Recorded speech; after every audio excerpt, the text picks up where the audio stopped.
Salut à tous, alors sur Aquaculture Road d'aujourd'hui, on va vous présenter comment et pourquoi faire dormir un poisson. Alors je vous dis à tout de suite.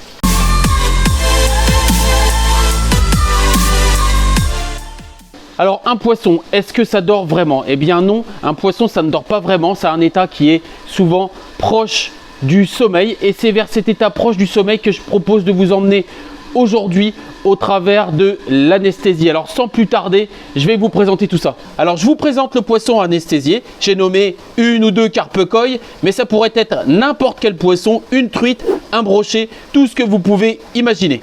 Alors je vous présente mon matériel, assez simple comme d'habitude, une épuisette et deux poubelles. Et j'ai ici mon petit produit magique. Alors ce produit, eh bien, ça sent la même odeur que quand vous allez chez le dentiste. Ça vous rappelle sûrement des souvenirs. Alors ce produit, c'est de l'huile essentielle de clou de girofle, ou ça s'appelle aussi de l'eugénol. L'eugénol ou l'huile essentielle de clou de girofle, où est-ce qu'on en trouve?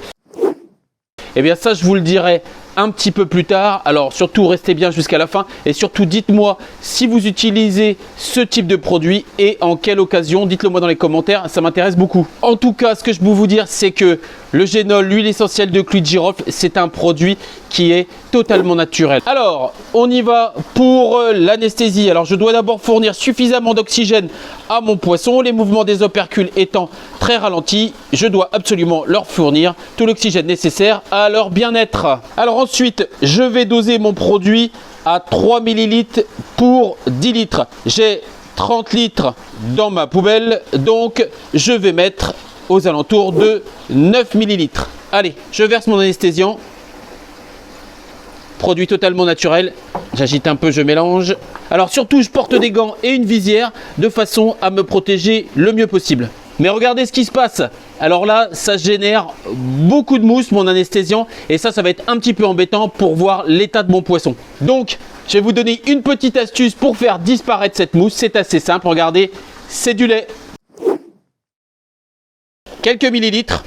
Alors comme vous le voyez là maintenant, j'ai mis mon lait et la mousse a quand même beaucoup diminué. Et ça, c'est très important, c'est très pratique. Attention à ne pas mettre trop de lait car sinon vous n'allez plus voir le poisson. Alors maintenant il est venu le moment de mettre mon poisson dans l'anesthésiant, mais auparavant je vais vous dire pourquoi et dans quel cas on peut et on doit réaliser une anesthésie. Alors tout d'abord, ce qui est important à savoir, c'est que toute manipulation génère un stress chez l'animal. Et en fait l'anesthésie va nous permettre une manipulation plus facile, mais ça va surtout nous permettre d'atténuer le stress lors des manipulations.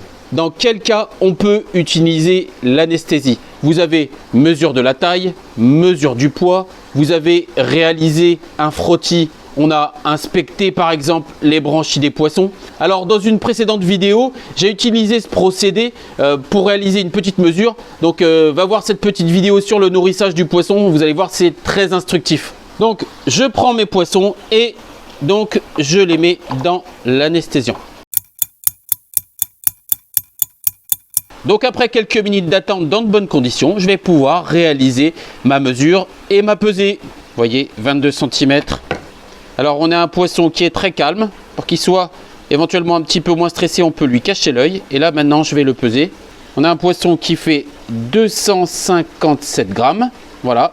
Et maintenant je vais faire une inspection des branchies très rapide. Voilà. Hop, je regarde. Voilà, je ne vois pas de parasites particuliers. Et je remets mon poisson. Voilà.